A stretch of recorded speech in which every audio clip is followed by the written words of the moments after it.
make sure we start looking at those things so that we can ask questions before we go on break, or I guess ask questions before that thing is due. 4-1, 4-2, and 4-3 definitely will be due on Wednesday next week. I'm looking at, I don't know if I've got it set right now, but it'll be Wednesday night. Guys, you'll have that time to work on it if you need. We're talking about logarithmic functions today. And some of this stuff is going to be reviewed, so we might go through it somewhat quick, but we're going to continually use this stuff over and over and over and again in the next week, 2 weeks. Even after we get back from Christmas, we'll talk about it a little bit more. Though we go over a quick introduction today, we will make sure that we're fully comfortable with this stuff. You've had some introduction from last year with it. You guys remember logarithms from last year? Algebra 2? Did you like them? You did? Okay. I think logarithms are, now, I'm a math guy, so it's kind of weird, but I think they're kind of fun to mess around with. Okay. But what a logarithm is simply the inverse of an exponential function. Okay. It says every exponential function, f of x equals a to the x, with a being greater than 0 and a not being 1. Okay. Because if a is equal to 1, it's just a horizontal line, and it fails what we call the horizontal line test, which we talked before. So there would not be a logarithm for a being 1. But if we have an exponential function that fits that criteria, okay, which is the definition of an exponential, that means that, one, it's a function. We already know that. We're all calling them exponential functions. So we know they pass the vertical line test. Okay? But the other test that we're usually interested in with functions is the horizontal line test. And if you remember what the horizontal line test kind of told us, is that the function is then what we say 1-to-1, meaning that every x value you pull off of this blue curve, you're going to get one and only one y value back. That's the idea of it being a function. Okay? But then for every y value you pull off that curve, you're going to get back one and only one x value. Okay? And that's the idea of it being, or passing the horizontal line test. And if it passes the horizontal line test, it's 1-to-1, it means it has an inverse. Okay? So there's a function that's out there that will undo that blue curve. Does that make sense? Plug in my x value, get my y value back. There must be a function then that says, plug that y value in, and you'll get the x value that you started with. Okay? That function for exponentials is referred to as a logarithm. Okay? So this is the idea. I don't know why we use these letters. Let me do this. Let's say let's go A, B, B, and then A there. If I take some x value, and I'm going to actually, I don't know, it's just more natural for me, I think, the way I view things, to start with f of A, not f inverse of A. But if I start with that side right there, A being some x value that I plug in, right, to a function, and B being the y value that I get back. So my input's A, my output's B. And f is a exponential function. Okay? So I put A in, put an input, get an output. Take that output, put it into a logarithm, okay, which is the exponential's inverse. Okay? So that's where we're seeing f inverse of B. We're taking the B value, our original output, and using it as an input in a second function. If they're inverses, I should get the original input back, right? Does that make sense? You guys remember doing that? Okay. Exponentials and logarithms do that to one another. Okay. So it leads us, that concept of knowing that an exponential is 1-to-1, and we get this here, it leads us to this.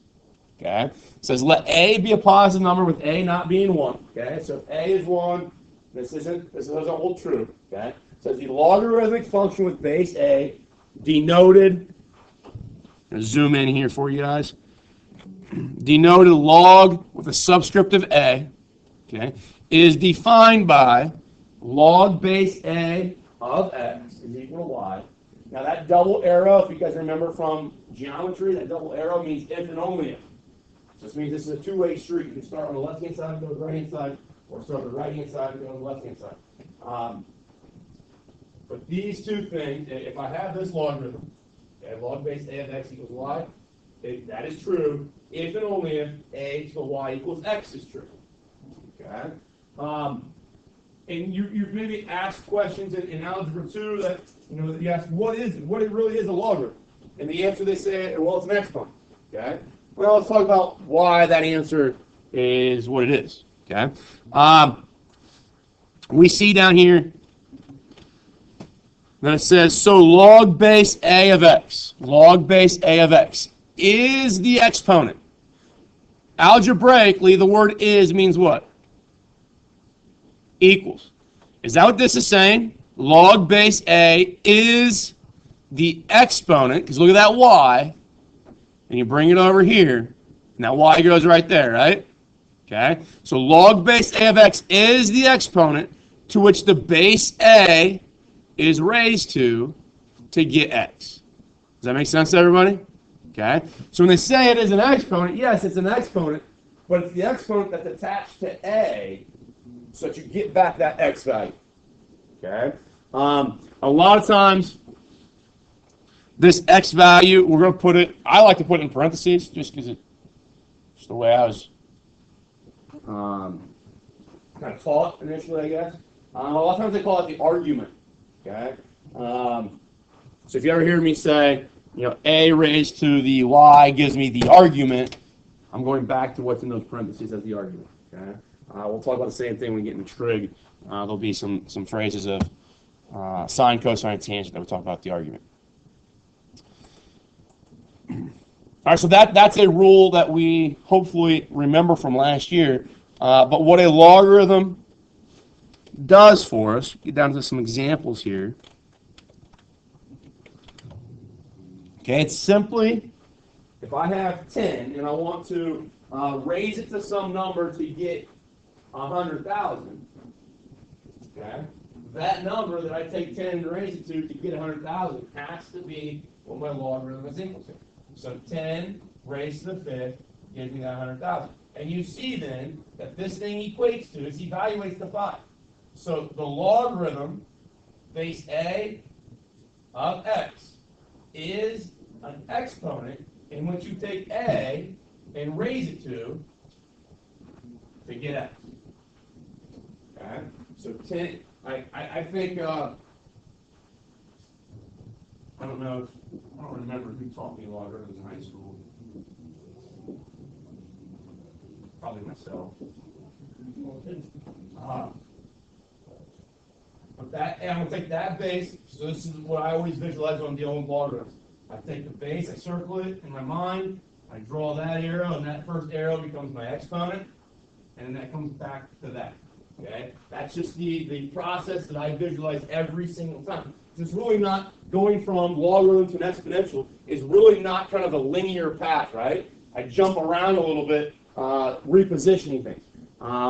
So I visualize that in my mind, and if I can do that every single time, I'll always be able to take one of these logarithmic forms and put it into its exponential form. Okay? So same thing here. If I start with this 2 come across to 3. 3 is my exponent. That should get me back to 8, right? So 2 raised to the third. Does that give you 8? Yeah. 2 raised to the negative third. 2 raised to the negative third. Well, we don't like negative exponents, right? So if I had, you see here they're writing it as 2 to the negative third. But we would probably take that 2 to the negative third and rewrite it this way first, wouldn't we? And now we see that is 1 over 8. And that last one gets a little bit more algebraic. Okay, so we go 5 raised to the r will give me back this s. All right. What happens is that just depending on the type of equation maybe we're provided, this ability to flip-flop between formats is going to allow you to solve equations a little bit easier that incorporate logarithms or exponents, okay, or exponentials. For instance, go back to like any one of these. Okay, if if I want to, maybe I know my p-value, maybe I know my interest rate, and maybe I know the a of t, okay? But I don't know the time. We can use logarithms to solve that equation for a particular time. Does that make sense? We can use, maybe we know the time, but we don't know r. We can use logarithms to solve for that r. So when we want to solve for variables that are in exponents, we're going to use logarithms to do that. Okay? And that's really where we're going to go with this stuff in the next couple days.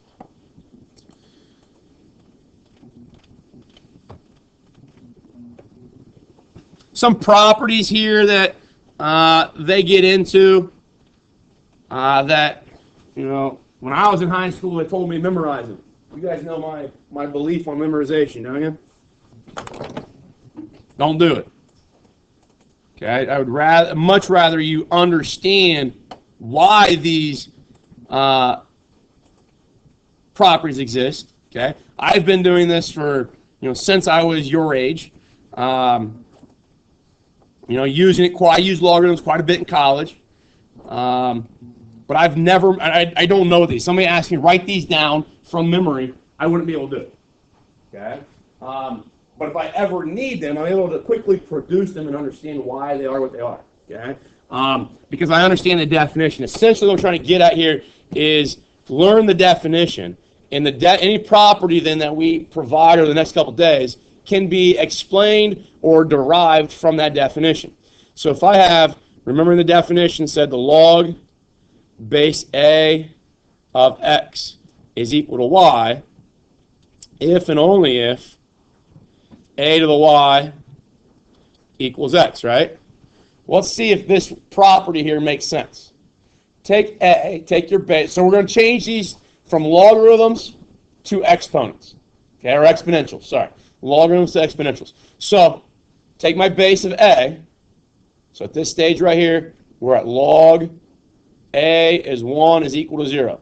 So that means then a raised to the 0 should equal what? 1. Does that make sense to you? Hopefully that is a proof to us of why when I see log base 10 of 1 or log base 4 of 1 or log base e of 1, I can instantly say it's 0 because I'm taking a number, I'm taking a base, regardless of what the base is, here in this case it's a, and I'm raising it to the 0 power. Well, anything raised to the 0 power is always what? It is always 1. Okay? So they're saying, memorize that. They're saying when you see, down the road, log base 3 of 1, you can instantly change that to 0. You can substitute it. Or if you see log base e of 1, you can instantly say that's 0. Okay? Because any base raised to the 0 power has to give me that 1 back.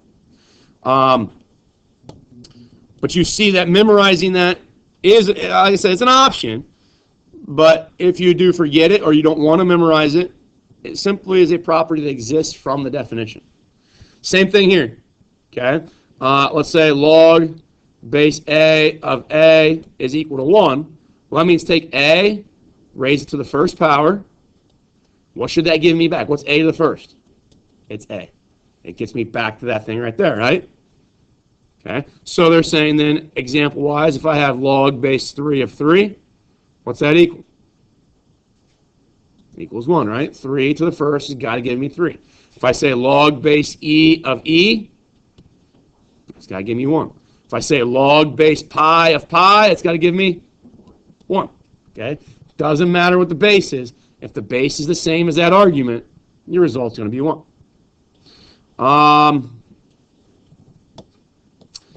The third one, log, everything froze. Hold on a second. There we go.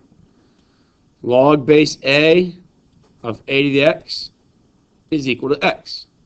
Well, if I take a as my base, raise it to the exponent, will that get me back to a to the x?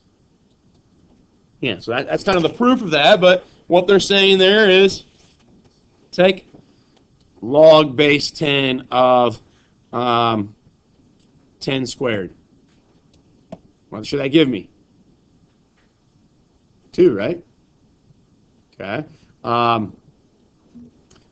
if we just do that real quick on our calculator, I use 10 because that's the common base for our calculator. But if I just say log, so I hit the log key. So right now, the calculator is automatically putting a 10 in there, right? You guys remember that from last year? That's the common log. So now if I just type in my argument of 10 squared, I should get back a 2. Now understand why that's happening. What's 10 squared the same as? 100, right? What do I have to raise 10 to get 100? I have to raise it to that 2, don't I? Okay. Think about, if I go log base 10 of 1,000. Okay, or write my 1,000 as 10 to the third. Wouldn't I just get 3 back? Okay, so it's kind of an application of that. But this property exists for all bases. So if I said log base, 3 of 3 to the 5th, what should I get back? Should get 5 back. Okay. Just show you something on your calculator you guys can use. I'm not sure everybody's going to have this. At least the ones that you have downloaded on your computer probably doesn't have this ability because I think you guys are using a different operating system than I am. But if you have the ability to go to math print on your calculator, you can do this. I'm going to second quit. Now if I just hit the log key, it just puts the common log. Base 10 is all I'm working with there. But you do have the ability, it's hidden a little bit, to adjust the base. If I hit the math key, and then if you scroll all the way down to option A, where it says log and then capital letters base, hit enter, you see that it allows you to change the base. Okay. Not every calculator is going to do that. So I'm going to go 3 as my base. My argument, I'm going to write as 3 to the 5th. And when I hit enter, it should produce then that property that I get 5 back. Okay. If you don't have math print, that might still be there. Just let me show you how you would do it if you don't have math print. It's kind of a pain in the butt, but see if we can do it. I go to math again, go to option A, and now if I don't have math print available, this is what shows up. Okay, this is what would show up if I use GeoGebra or Desmos or something like that, or any other high-powered calculator that doesn't provide math print for you. It's going to be this way. And when you have something like this, there's multiple things to type in. The base is actually the last thing we're going to type in. Okay, so I'm going to actually type in 3. I'm going to type in my argument, 3 to the 5th, and then I'm going to put comma, and then I type the base that I want to use. And if I hit enter, it should give me 5. Now, knowing my properties, I know that was right because, maybe I get, because I didn't know this was available. So last period, somebody showed me that this was here, but we didn't know how to type this thing in. But knowing my properties, and I get this 5 back, it tells me that I typed these in the right order. Does that make sense? So I typed in 3, comma, 3 to the 5th. I don't get back the 5 that I wanted. So it's telling me the second part after the comma, that's the base part. Okay. Obviously, if you got your manual for your calculator, you do a quick Google search, it'll tell you the syntax that you have to use to type those in. But it's the argument, comma, then you then define what the base that you want to use is. We also have, if you guys remember from last year, the change of base formula that you could use. You go to math, it doesn't even go down to. Okay, so some of your calculators will, some of them won't. The newer ones, like the colored ones, will have that. I've got a different operating system on mine, one in front of you that I use. That doesn't. Okay, so it's just if you don't have the technology, then you just got to know the property a little bit by hand. Sorry. This rule here, this rule is a little bit harder to recognize. Why it's true, we're just going to do, again, the definition, but I like to do the definition this way. we're going to go a to the y equals x. So it's just going to flip the definition. If and only if log base a of x equals y. So right now, this, would you guys agree that's an exponential form? Okay. So I'm going to start with the left-hand side, just trying to make some comparisons here. A log of a of x is equal to y. So you see here that that there is the same as that there, right? Okay. So that a in the red definition becomes that right there, doesn't it? When I rewrite it in logarithmic form. So that's what we're going to do. I'm going to try to rewrite this thing in logarithmic form. So I'm going to go log, and because that's an a, and that was an a, and the a traveled to there, I'm going to put a there. Okay. Now this y, right there, went to the other side of the equation, right? Okay. So this thing is going to travel to the same spot. It's going to go to the other side of the equation. So I get log of a, or log base a of x. Okay. And now, up here in my definition, the x traveled to right there in the logarithmic side, right? So when I travel, sorry, this should be the x. When I travel this x, it should go to the same spot. It went there in the definition, so it should go there in the transformation. And that happens, then I get log base a of x equals log base a of x. Is that a true statement? Yeah. So by just repositioning things, I do recognize that this is true, so this must also be true. Okay? So now the idea is if you have 3 raised to log base 3 of 10, okay, that's in this format right here, right? The a's are the same, so that 3 and that 3 are the same. Okay? So then what will that evaluate to?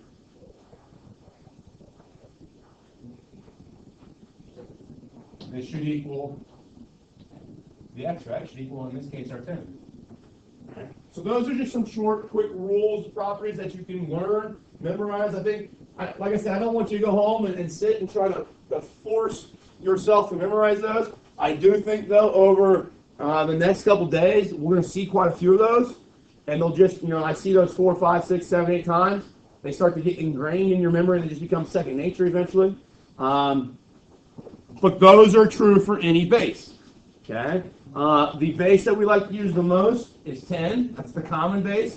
Anybody know what other base we like to use the most? E. Okay? So now here's the thing. If I want to use E, there's nothing wrong with it. And this is actually the way I always do it. If I use log base E, it looks like that, right? Okay. A long time ago, people said, that's too much writing. So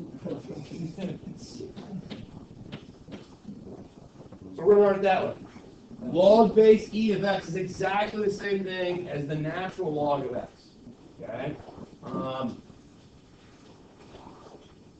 Whenever I see ln of x, I instantly change that log base E of x. I do all my work with it. And then when I get an answer and it still has log base E in it, I just change log base E back to ln. Does that make sense? So everything that we learned, a lot of times in textbooks, they'll do like 2 sections or 3 sections that deal just with the logs, with any base, just the logs with common base, and then just logs with E. If we learn that E is the same thing as any other base, okay, and treat it like any other base, I don't think we have to do that. Okay? So if you ever see ln, it's simply log base E instead of log base 2 or 10 or something like that. We're going to,